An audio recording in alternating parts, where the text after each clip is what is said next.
আসসালামু আলাইকুম। ক্লাস 11-এর ইতিহাসের ক্লাসে আজ তোমাদের পঞ্চম অধ্যায়ের একটা বড় প্রশ্ন নিয়ে আলোচনা করব। প্রশ্নটি হলো, ভারতীয় উপমহাদেশের অর্থনীতিতে ইন্দো রোম বাণিজ্যের প্রভাব কি ছিল, আর তৃতীয় নগরায়নের উদ্ভবের কারণ কি ছিল। 4+4। তাহলে ভারতীয় উপমহাদেশের অর্থনীতিতে ইন্দো রোম বাণিজ্যের কি প্রভাব পড়েছিল বা বাণিজ্যের কি প্রভাব ছিল, আর এটা হচ্ছে তৃতীয় নগরায়নের উদ্ভবের কারণগুলি কি ছিল। ইম্পর্টেন্ট প্রশ্ন তোমাদের জন্য। তাহলে পশ্চিম রোমান সাম্রাজ্যের যুগে, তাহলে রোমান সাম্রাজ্য দুটো ভাগে বিভক্ত, একটা পশ্চিম রোমান সাম্রাজ্য, একটা পূর্ব রোমান সাম্রাজ্য। তাহলে পশ্চিম রোমান সাম্রাজ্যের যুগে ভারত এবং রোমের মধ্যে বাণিজ্যিক সম্পর্ক স্থাপিত হয়েছিল, বাণিজ্যিক সম্পর্ক তৈরি হয়েছিল। কুষাণ যুগে চীন থেকে রোম সাম্রাজ্য পর্যন্ত বিস্তৃত রেশম পথ বা সিল্ক রুট, রেশম পথ ধরে ভারতের সঙ্গে বাণিজ্য চলত। তা রোম থেকে ভারতবর্ষ হয়ে চীন পর্যন্ত, চীন থেকে ভারতবর্ষ হয়ে রোম পর্যন্ত একটি রাস্তা ছিল, যেটি রেশম পথ নামে পরিচিত। এই রেশম পথে তৈরি হয়েছিল কুষাণ যুগে। এই বিস্তৃত যে রেশম পথ, সেই রেশম পথ ধরে ভারতের সঙ্গে বাণিজ্য চলত। তাহলে চীন, ভারত আর রোম, চীন থেকে রাস্তাটা শুরু হচ্ছে, ভারত টাচ করছে এবং সেটা যাচ্ছে কোথায়? রোম। তাহলে চীন, ভারত, রোম, এই পথ ধরে বাণিজ্য চলত। বণিক, স্বার্থবহ শ্রেষ্ঠী প্রভৃতি বণিকরা এই বাণিজ্যে অংশ নিত বলে বিভিন্ন সূত্র থেকে জানা যায়। খ্রিস্টীয় প্রথম শতক থেকে খ্রিস্টীয় তৃতীয় শতক পর্যন্ত রোম ভারত বাণিজ্যে জোয়ার এসেছিল। ভারত এবং রোম উভয় দেশের ওপরে এই রোম ভারত বাণিজ্যের একটা প্রভাব পড়েছিল। তাহলে প্রথমে আমরা জানবো যে ভারতের ওপর এই বাণিজ্যের কি প্রভাব পড়েছিল। ভারতের ওপর এই বাণিজ্যের কি প্রভাব পড়েছিল আগে আলোচনা করব, তারপর আলোচনা করব যে রোমের ওপর এই বাণিজ্যের কি প্রভাব পড়েছিল, তারপরে দ্বিতীয় পার্টটা নিয়ে আলোচনা করব। এই ইন্দো রোম বাণিজ্যের কি প্রভাব পড়েছিল সে সম্পর্কে আলোচনা করব। প্রথম পয়েন্ট হচ্ছে রোমান মুদ্রার আগমন। এক নম্বর পয়েন্ট হচ্ছে রোমান মুদ্রার আগমন। রোম ভারত বাণিজ্যে ভারতে প্রচুর পরিমাণে রোমান মুদ্রা আসতো। ভারতের যে মসলিন কাপড়, একটা সূক্ষ্ম কাপড়, মসলিনের ব্যাপারে তোমরা জানো নিশ্চয়। মসলিনের যে সূক্ষ্ম 11 হাত কাপড়, 12 হাত কাপড়, বলছে একটা দেশলাই বাক্সের মধ্যে ভরা যেত। কাপড়টা এতই শুষ্ক ছিল, মানে এতটাই সেটা সফট ছিল, এতটা পাতলা ছিল সেই কাপড়টা। তাহলে সেই কাপড় রোমের বিশাল একটা চাহিদা ছিল। তাহলে সেই মসলিন কাপড় রোমান মহিলাদের ছিল অতি প্রিয়। এই মসলিন ক্রয়ের জন্য প্রচুর স্বর্ণমুদ্রা রোম থেকে ভারতে আসতো। এ প্রসঙ্গে রোমান ঐতিহাসিক প্লিনি, একজন বিখ্যাত ঐতিহাসিক প্লিনি, যার গ্রন্থের নাম ন্যাচারাল হিস্ট্রি, প্লিনির একটা বিখ্যাত গ্রন্থ।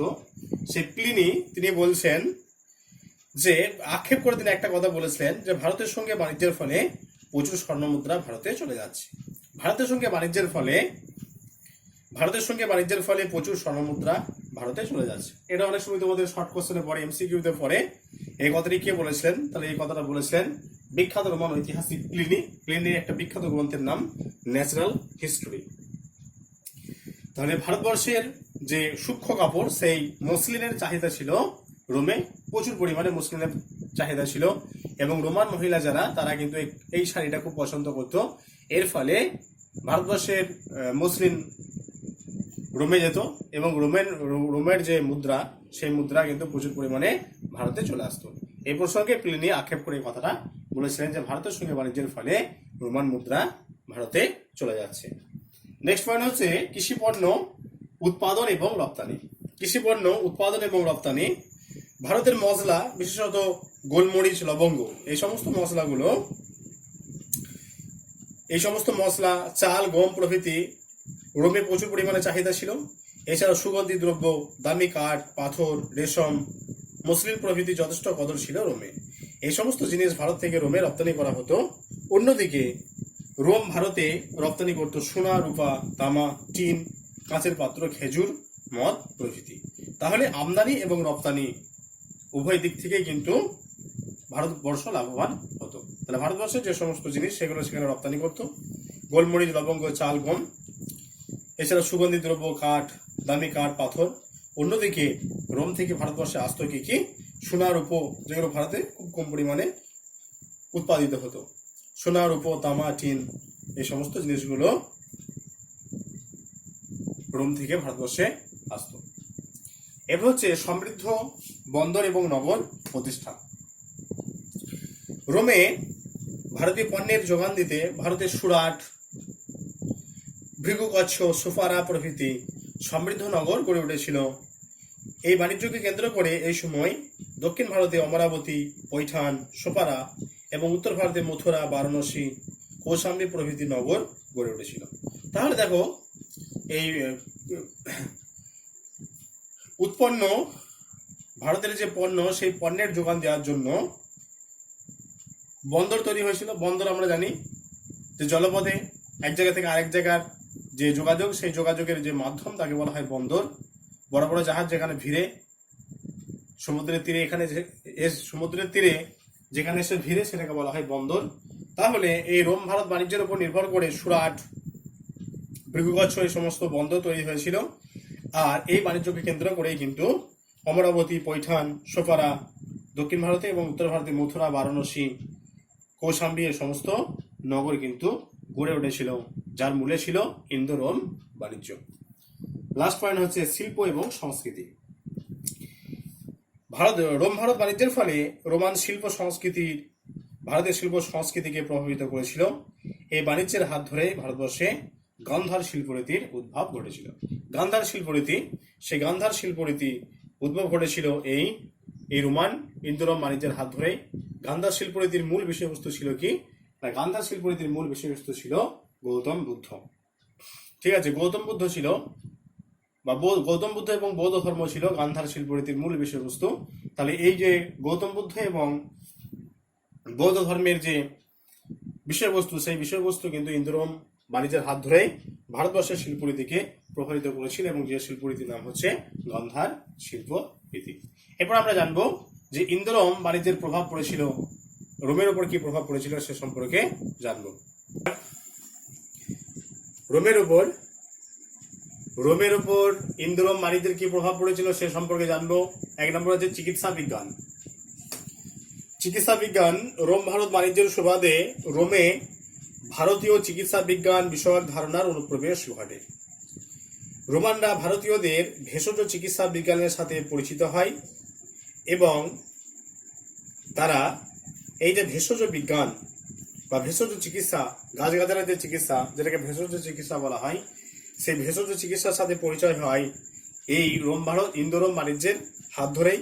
এবং রোমের মানুষরা এই ভেষজ চিকিৎসা ব্যবহার করে তারা কিন্তু উপকারী হতে শুরু করে, যার মূলে ছিল কিন্তু ইন্দো রোম বাণিজ্য। তাহলে ইন্দো রোম বাণিজ্যের আগে ভারতবর্ষের সঙ্গে রোমের বাণিজ্যের সেই বাণিজ্যের আগে কিন্তু এই যে ভেষজ চিকিৎসা বিজ্ঞান, সেই চিকিৎসা বিজ্ঞানে কিন্তু রোমে অনুপ্রবেশ ঘটেনি। রোমের মানুষ ভেষজ চিকিৎসা বিজ্ঞান সম্বন্ধে তারা কিছু জানতো না। তাহলে ইন্দো রোম বাণিজ্যের ফলে সেই ভেষজ চিকিৎসা বিজ্ঞান রোমে প্রবেশ করে, এবং রোমের যারা মানুষ তারা কিন্তু লাভবান হতে শুরু করে। নেক্সট হচ্ছে মশলার ব্যবহার। 2 নম্বর হচ্ছে মশলার ব্যবহার। ইন্দো রোম বাণিজ্যের পথ ধরে রোমানরা দক্ষিণ ভারতের সুস্বাদু মশলা নিজেদের দেশে নিয়ে যায়। এর ফলে রোমানদের খাদ্য তৈরি এবং রান্নার স্বাদ পুরোপুরি পাল্টে যায়। তাহলে আমরা জানি সুপ্রাচীন কাল থেকে ভারতবর্ষ যে মশলা, সে মশলার একটা কদর ছিল। তাহলে দক্ষিণ ভারতের যে মশলা, সেই মশলা রোমে কি হয়, রোমে যায়, এবং রোমের যে রান্নার স্বাদ, সেই রান্নায় ভারতের মশলা ব্যবহার করে, এবং রান্নার স্বাদ বহুগুণে পাল্টে যায়, যেটা সম্ভব হয়েছিল কিন্তু এই ইন্দো রোম বাণিজ্যের ফলে। এরপর নেক্সট আমরা সেকেন্ড পার্ট, যেটা কোশ্চেনের যেটা সেকেন্ড পার্ট, সেটা নিয়ে আলোচনা করব। তৃতীয় নগরায়নের উদ্ভবের কারণ কি ছিল সে সম্পর্কে আলোচনা করব।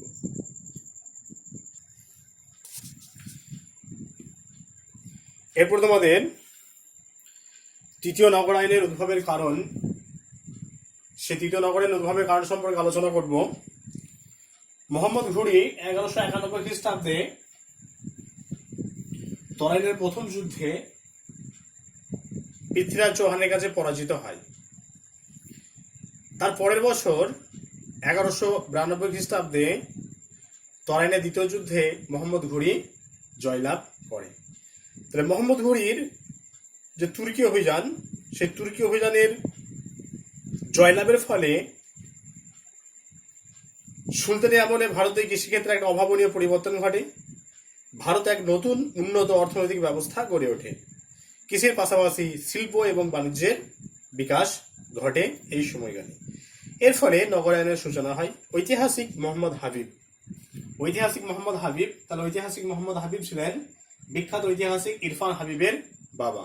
তাহলে ঐতিহাসিক মোহাম্মদ হাবিব তিনি এই সময়ে নগরায়নকে নগর বিপ্লব বলে অভিহিত করেছিলেন। তাহলে ঐতিহাসিক মোহাম্মদ হাবিব, ইরফান হাবিবের বাবা ঐতিহাসিক মোহাম্মদ হাবিব, তিনি এই সময় যে নগরায়ন, এই নগরায়নকে নগর বিপ্লব বলে অভিহিত করেছিলেন। এই নগর বিপ্লব তৃতীয় নগরায়ন নামে পরিচিত ছিল। তৃতীয় নগরায়ন উদ্ভবের কারণগুলি আলোচনা করা হলো। প্রথম পয়েন্ট হচ্ছে জনসংখ্যা বৃদ্ধি। 1 নম্বর পয়েন্ট আছে জনসংখ্যা বৃদ্ধি। সুলতানি আমলে বিভিন্ন প্রশাসনিক কেন্দ্র, বণিক ও কারিগরদের বাসস্থান, সেনা ছাউনি অঞ্চল, বিশ্রামস্থল প্রভৃতি জায়গায় মানুষের বসতি স্থাপনের ঝোঁক ছিল বেশি।